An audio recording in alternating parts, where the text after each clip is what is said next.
Esse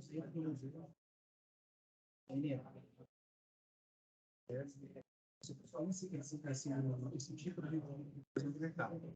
Mas normalmente elas vêm em dois contratos diferentes e dois contratos fechados. Então, dá para você fazer um comando. Boa noite, pessoal, tudo bem? Nós vamos falar aqui sobre luminotécnica, tá? Hoje é 13/10/2022. Vou deixar essa aula gravada. Até agora não tinha aparecido ninguém.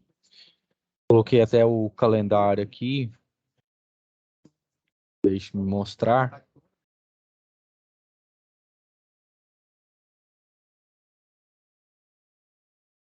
Aqui está o calendário, né? Hoje, 13/10, às 20h30, às 21h45, né? Seria instalação para iluminação e aparelhos domésticos. Mas o que eu pretendo fazer?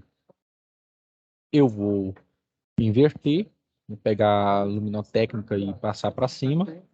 E na próxima aula eu já vou tratar sobre motores elétricos, ok?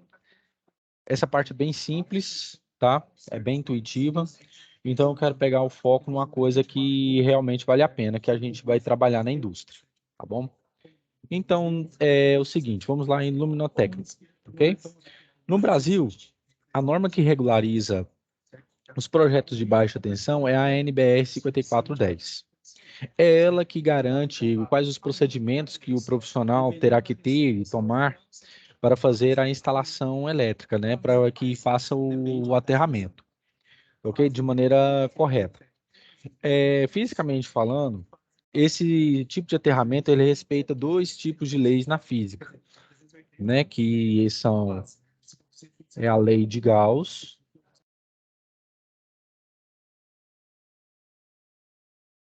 e a lei de Gauss. Vou melhorar aqui. Que é a lei de Gauss, que eu trabalhei na uma das primeiras aulas, né?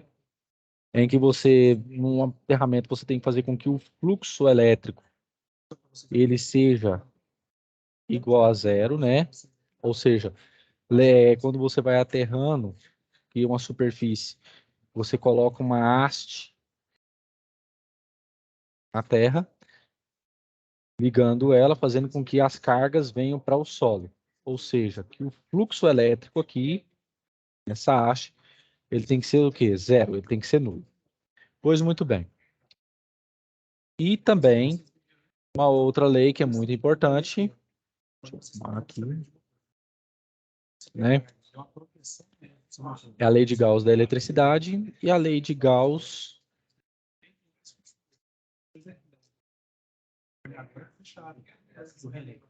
Você pode colocar aqui exemplo, a sinalização. Se ele está para o lado, vai mostrar que está com lei de Gauss do magnetismo, em que ela afirma que não há monopolos magnéticos, e sim monopolos elétricos. E que esses monopolos magnéticos advêm a partir do princípio de dipolo elétrico, em que a tensão é calculada menos a distância pelo valor do campo elétrico, ok? Então, muito bem, é isso. Então, para a construção de um projeto elétrico, nós temos que ter o quê? Temos que conhecer algumas definições. O primeiro ponto é o termo empregado para designar aparelhos fixos de consumo, como centros de luz, interruptores, tomadas de corrente, etc., né? Então, são pontos em que vai ter o quê? A distribuição da corrente, né? A variação de tensão para que haja o quê? Corrente nesse ponto. O ponto ativo, no caso, é um dispositivo de corrente elétrica que realmente é utilizado e produz efeito ativo, né? No caso, por exemplo, uma lâmpada colocada, um ar-condicionado, né? No caso, que vai precisar de corrente, né? No caso, para fazer com que isso aí aconteça e flua. Pontos de comando, o caso são elementos que vão regular a tensão que vai ser mandada para você, como no caso de disjuntores, né, numa casa, né, para controlar a tensão que vem para chuveiros, essas coisas assim, chaves, interruptores de alavanca e outras coisas assim do tipo. Mas quando se fala, por exemplo, em pontos de luz, é necessário escolher um tipo de modalidade ou o técnico projetista que vai fazer esse tipo de coisa, né? Então, nesse caso, nós temos aqui a NBR 5451, que vai mostrar como são calculadas essas grandezas, e as terminologias pela NBR 5413. Mas antes de mais nada, nós temos que ter em mente o quê? Que para mexer com essa parte, nós temos que entender alguns comportamentos da luz. A luz, ela tem uma dupla natureza. Ela pode ser onda. Deixa eu melhorar isso aqui. Ela pode ser onda.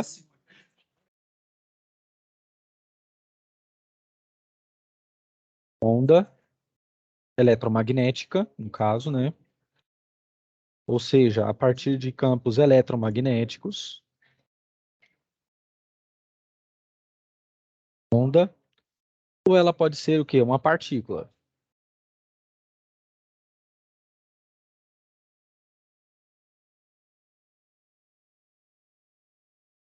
Uma partícula. Beleza? Muito bem.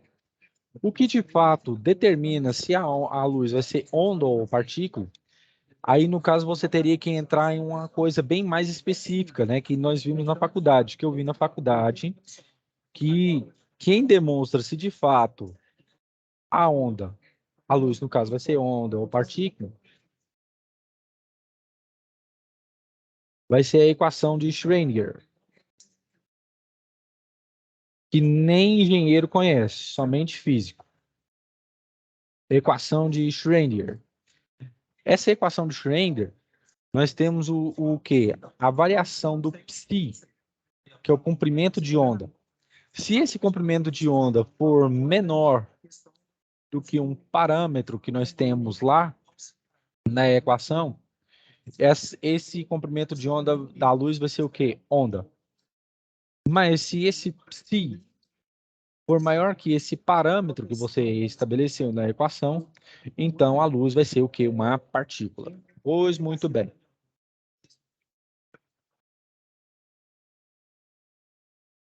A luz é uma modalidade de energia radiante, em que o observador observa muito bem com estímulo, né, no campo de visão, quais são, né, os tipos e formas que ela se apresenta. Aqui tem o menor comprimento de onda, e assim eu pego uma parte na física, que velocidade de uma onda é igual ao lambda, que é o comprimento de onda vezes a frequência.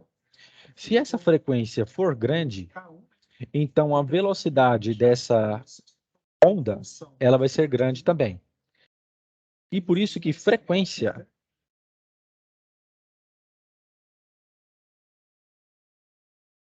perdão, é o inverso do período. Beleza? Pois muito bem.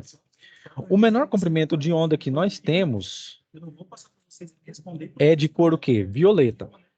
Ele chega a partir de 370, o seu comprimento de onda, a 400 nanômetros. Ou seja, nano é 10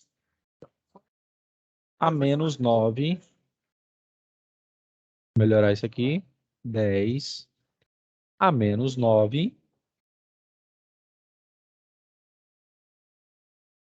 metros. Pois muito bem.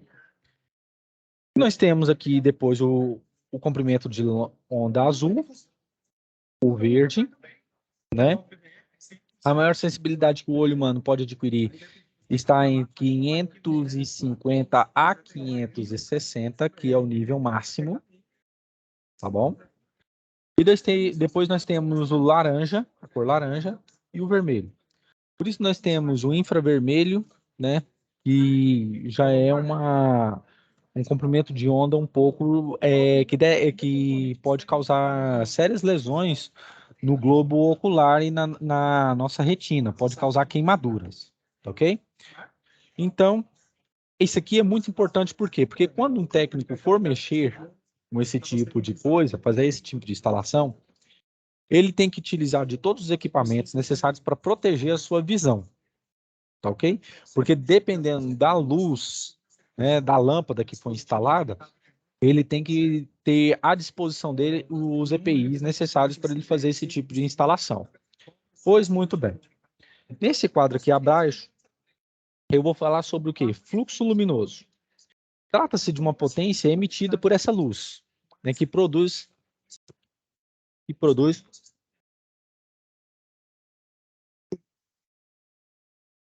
estímulo na retina ocular.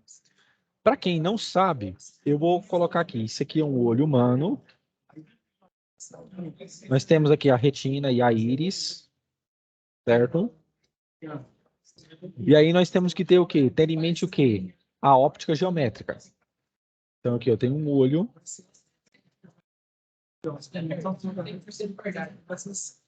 Certo? Pois muito bem. E deixe-me fazer um objeto aqui, por exemplo. Eu tenho esse aqui, esse objeto. Certo? O que são alongadores? Aumentar a espessura dele. Pois bem. Então, o que eu tenho? Eu tenho aqui esse objeto. Eu estou olhando para esse objeto.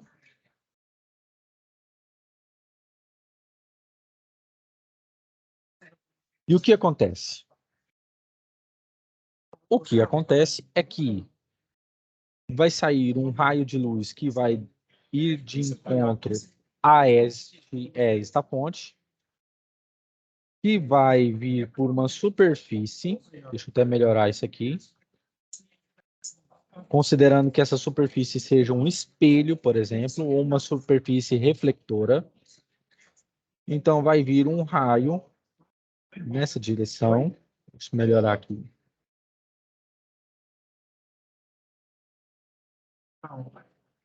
Você vai pegar uma mais que eu sei, que essa potência aí é uma área boa.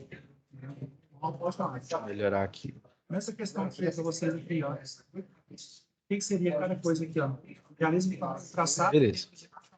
Então, eu tenho um raio de luz que vai sair nessa direção. Pô, gente, me ajuda. Iluminação. Eu tenho um raio de luz que vai sair nesta direção.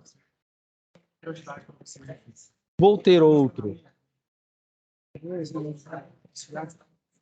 que vai sair nesta direção.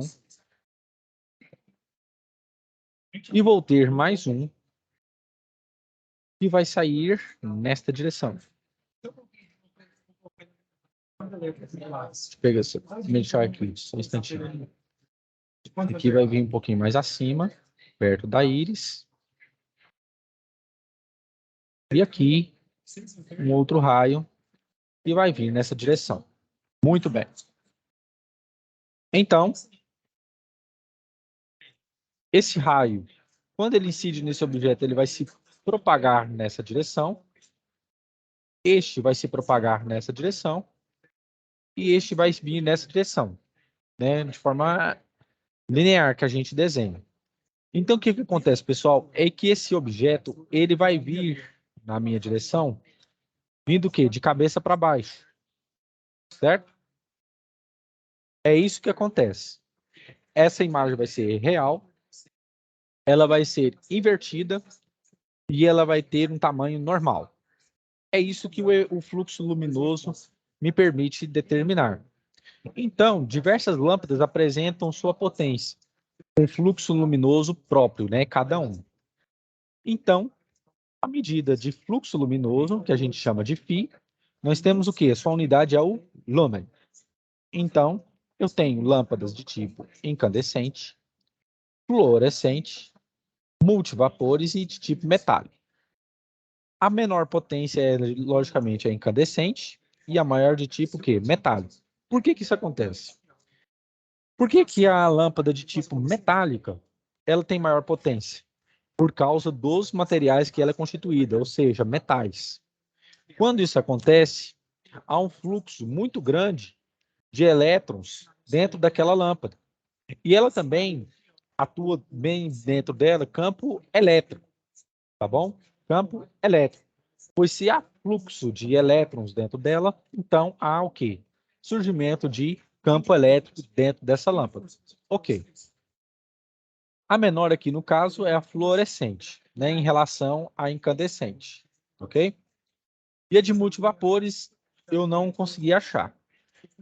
A de fluxo luminoso, vapores metálicos, é essa aqui, ó, perdão. Então, nós temos esses três tipos. Peço perdão. Nós temos três tipos: incandescente, fluorescente, multivapores metálicos. O fluxo luminoso na incandescente é de 1380, a fluorescente de 1300 e a de multivapores metálicos nós temos o quê? De 190.000 lâmina. A sua eficiência, logicamente, ela é maior. Depois vem a fluorescente e depois vem a incandescente. Ok. A intensidade luminosa, na física, o que é intensidade? Intensidade é potência sobre área, ok? Principalmente potência.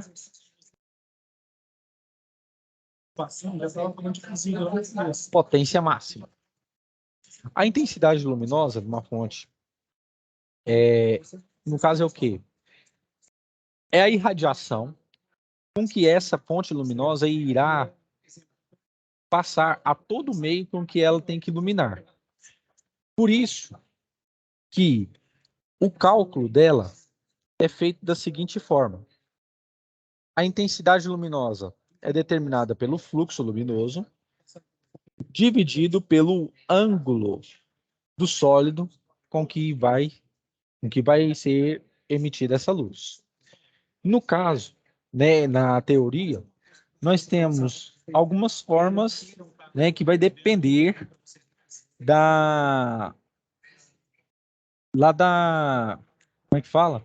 Da estrutura com que isso vai ser garantido. Ou pode ser redonda, né, circular, pode ser quadrada ou triangular, como nós vamos ver no próximo slide.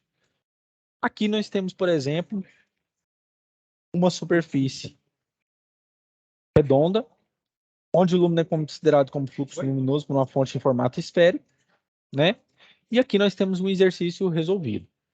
Se uma fonte luminosa localizada no centro da esfera de raio unitário irradiar com a mesma intensidade luminosa de uma candela, cada metro quadrado na superfície da esfera receberá um fluxo luminoso de 1 lâmina. Qual o fluxo luminoso que irá incidir sobre toda a esfera? Então, o que acontece? Eu sei que a área da esfera é 4πr²,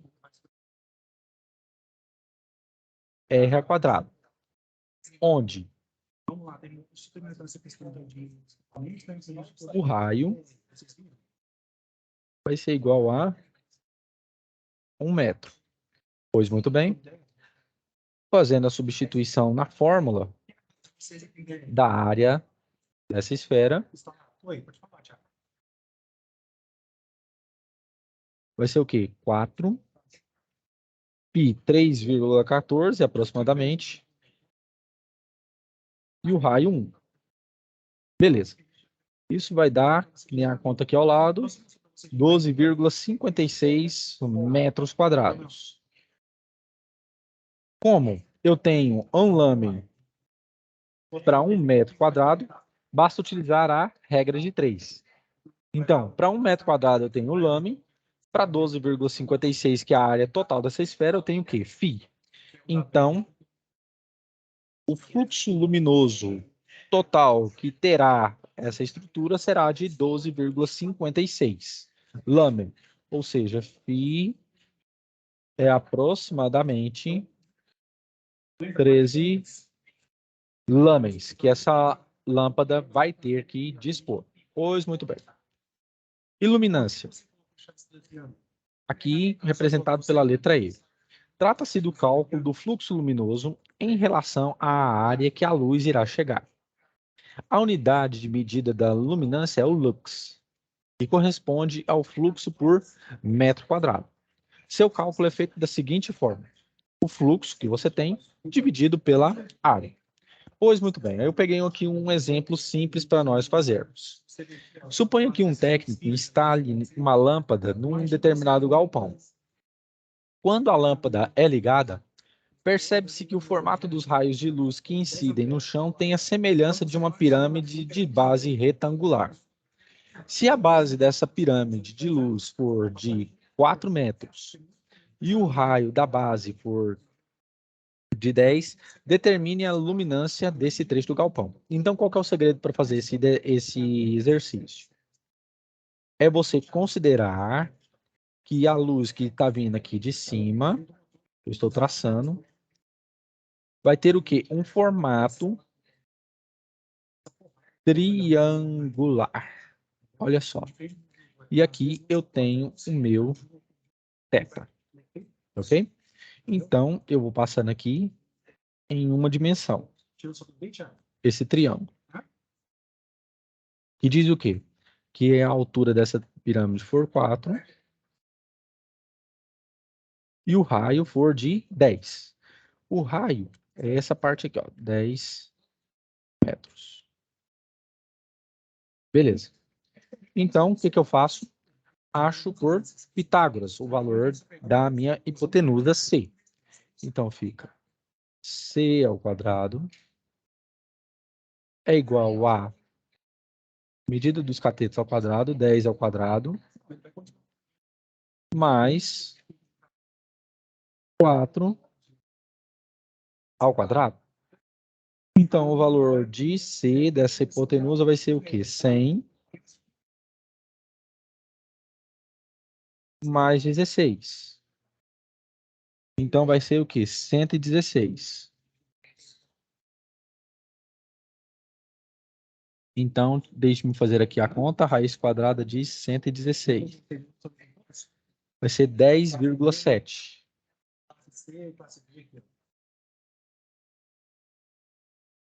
10,7. Ou seja, o valor dessa distância vai ser de aproximadamente 11 metros. Vou melhorar aqui. 11 metros. Ok. Então, eu tenho um ângulo θ aqui. Eu vou fazer como? Cateto oposto sobre cateto adjacente. Eu vou fazer a tangente desse ângulo. Cateto oposto, 10.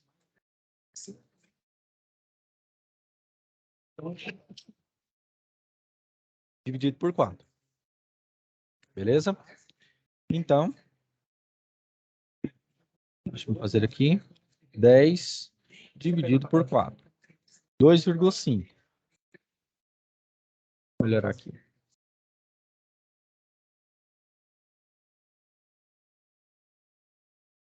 Dez dividido por 4.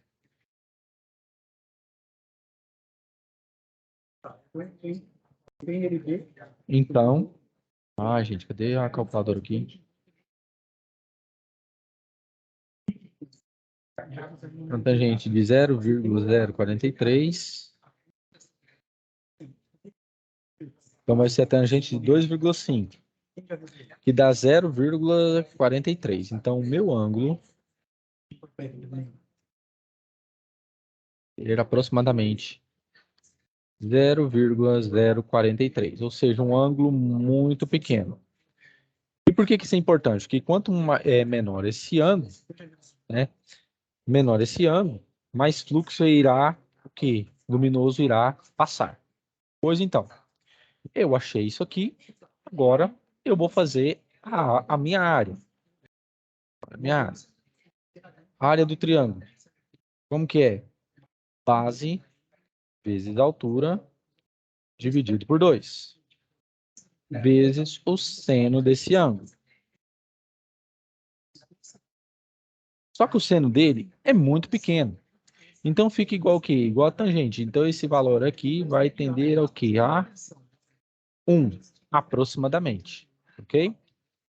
Então fica a base da minha pirâmide, 10.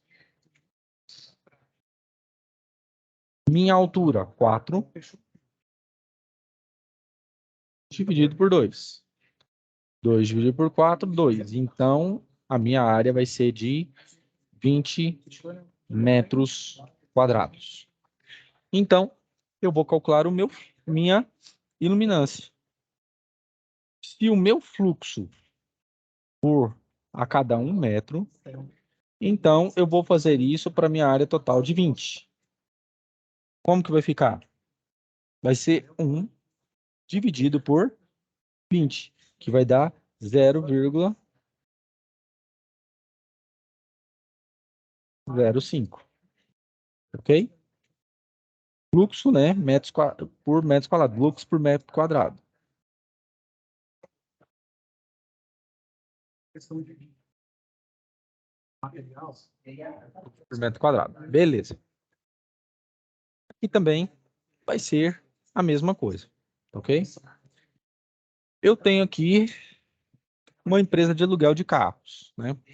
E aqui um técnico vai fazer a instalação de uma luz aqui, ó, de uma lâmpada, né, nessa pirâmide, ok?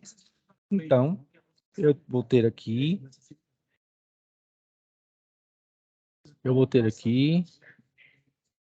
um raio de luz que vai descer aqui, de maneira reta, e outro que vai se propagar aqui, e que vai vir para cá também, né? Reto, não dessa forma que eu fiz, mas é só para ilustrar. Então, como que eu vou fazer? Eu vou achar a minha área, a área do triângulo. A minha base, o diâmetro é 12. Então, o diâmetro é 2 vezes o raio.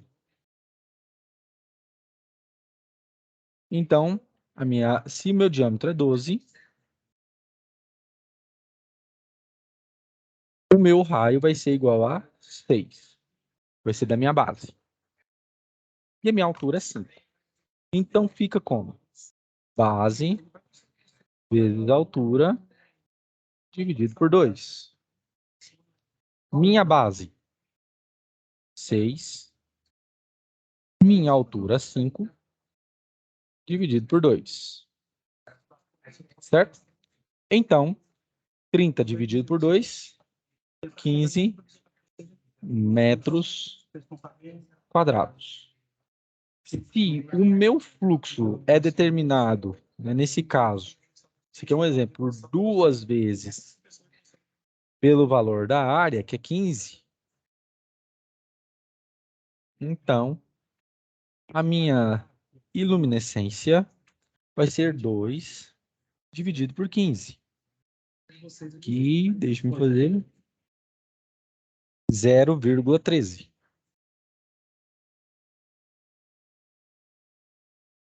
Lux por metro quadrado. Ok.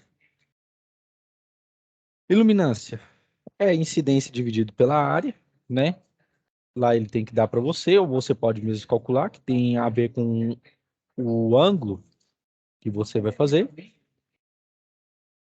O seu cálculo é obtido. E nós temos aqui a classificação das lâmpadas.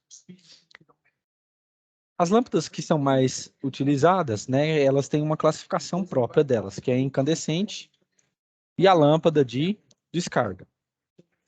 As lâmpadas de descarga, elas têm um efeito, né, da queima do elemento incandescente, né, que é aquecido em um bulbo de vidro, com um filamento de tungstênio, que tem dentro dele gás inerte, pode ser o nitrogênio ou o argônio, ok?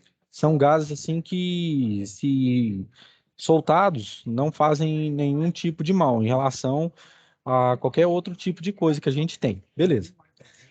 E nós temos o quê? Nós temos aqui o gás, o filamento, os arames de suporte, o botão de suporte, os condutores, os deflectores de arame e o tubo de rarefação. que acontece, pessoal? Tem gente que fala assim, Paulo, mas antigamente, né, essas lâmpadas assim nunca foram muito boas e não sei o que, não sei o que, e fala alguma coisa e tal. Pessoal, é porque é o seguinte, por que que essas lâmpadas ela tem uma vida útil menor, né? A resposta é muito simples. É porque essas lâmpadas elas sofrem o processo de oxidação.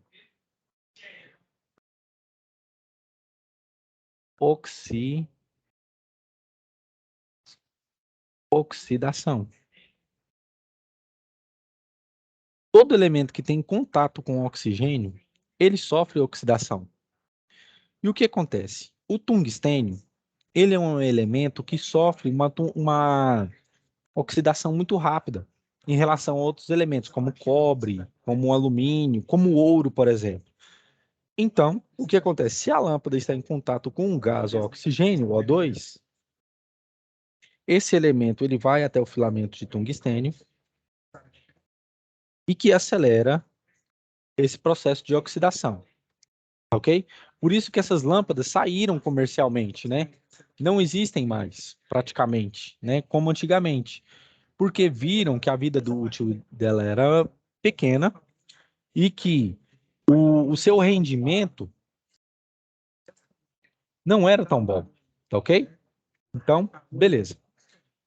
Nós temos também as lâmpadas halogêneas, né? Que elas têm um rendimento maior, são mais duráveis e dimensões menores.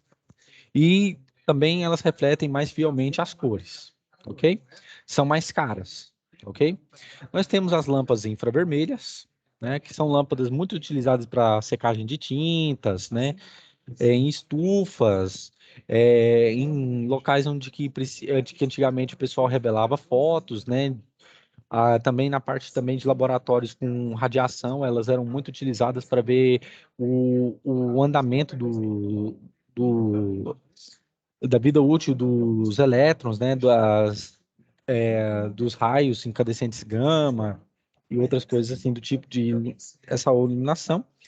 E sua vida útil, né, é bem grande, é de 5.000 horas. E nós temos também as lâmpadas refletoras, né? Nós temos aqui as lâmpadas infravermelhas, que são essas daqui. As lâmpadas halogêneas, né? Muito boas comercialmente, né? Tem boa venda.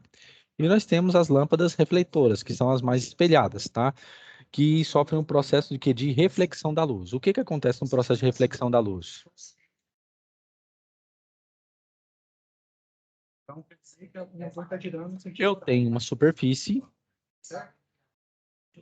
lisa, ok? E o que acontece? Quando há reflexão total da luz, ela sofre de duas formas e que depende da estrutura que elas vão incidir.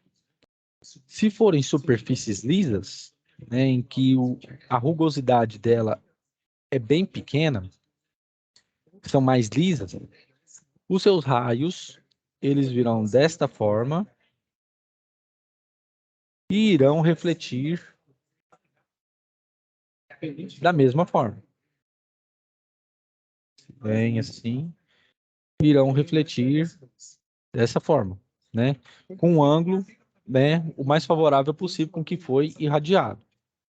Agora, se fossem em superfícies assim, mais opacas, não, mais rugosas, perdão, os raios eles já sofrem uma pequena deflexão no caminho. Podem vir para cá, né? Não tem um ângulo mais certo, né? Podem vir para cá e fazer isso aqui. Então tem esse problema, ok? Esse que o princípio da reflexão da luz. Ele é garantido pela lei de Snell, muito utilizada, né, em processos, em fenômenos físicos, né, como, por exemplo,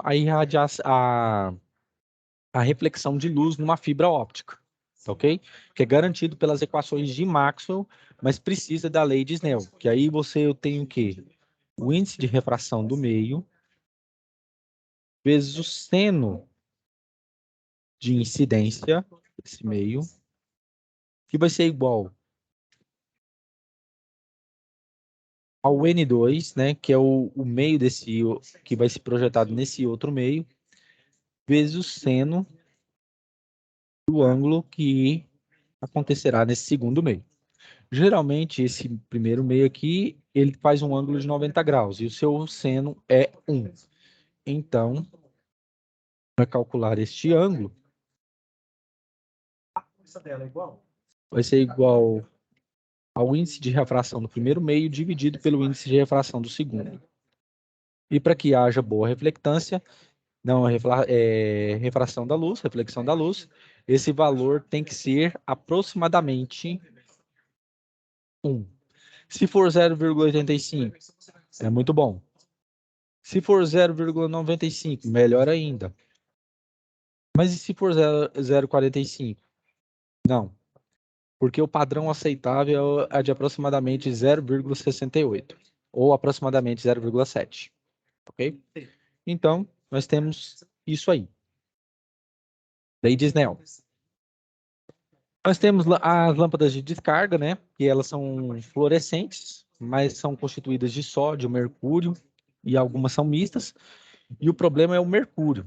Ele é um metal, né, líquido, né? Tanto é que se você colocar esse metal numa banheira, você flutua, dependendo da quantidade, né? Então, o garimpo, por exemplo, que utilizava muito mercúrio, ele fazia com que a densidade do mercúrio deixasse o ouro embaixo, né? E fazendo o ouro flutuar. E isso que acontece hoje muito em dia, ok? Metal muito perigoso e pessoas que consomem, né? Que já consumiram peixes dessas áreas de garimpo, né? Tem mercúrio no seu corpo, não e fica pelo resto da vida. É um metal muito denso e causa muitos malefícios à saúde. Nós temos a lâmpada fluorescente, que eu disse aqui, né? Elas são constituídas de radiação ultravioleta, não tem nenhum mal para a nossa saúde, e cujas paredes são de fósforo, ok? E elas são constituídas de reator, né? Que faz o quê? Aumentar a tensão através da, da energia cinética dos elétrons, que estão vindo, que tem uma bobina de ferro dentro dele, que aí vem o quê? O princípio do quê? A lei da indução de Faraday.